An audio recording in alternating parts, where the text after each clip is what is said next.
Question number 33. The table shows properties of two wires P and Q. P and Q, L are resistivity. Okay, two different wires.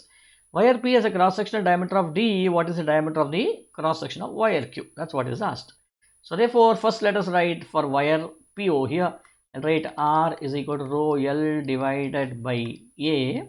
In the second case, I'll write for R, this should be R by 4 is equal to, instead of rho, I'll write this as rho by 3, this for this one, into L. Instead of L, I'll write this as 2L divided by A2. I'll write like this over here.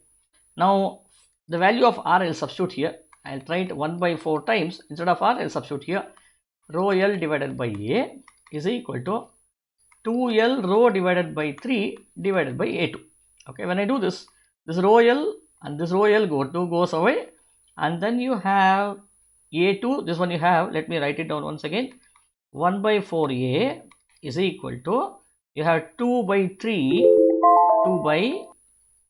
A2. Now what is A? A, once again I'll write this as pi r square. The same thing applies here also, which should be 1 by 4 pi r square should now be equal to diameter is given, right? Instead of diameter, I'm taking r here. We'll convert it to diameter later on.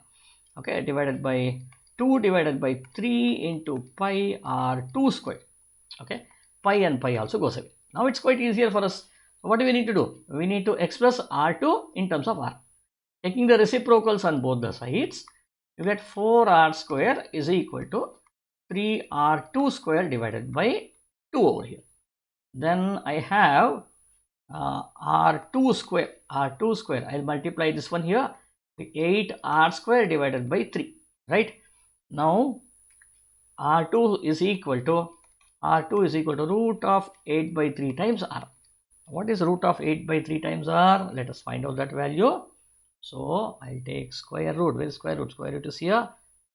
Square root of, I made a mistake here. 8 by 3 I'll find out, which should be 2.67. Take the square root of this, 1.63. So this should be 1.63 r. Okay, so if radius equal to 1.63 r, multiply by both the sides by 2, then you get diameter. Diameter will also be the same. So thus the answer should be answer B, 1.6.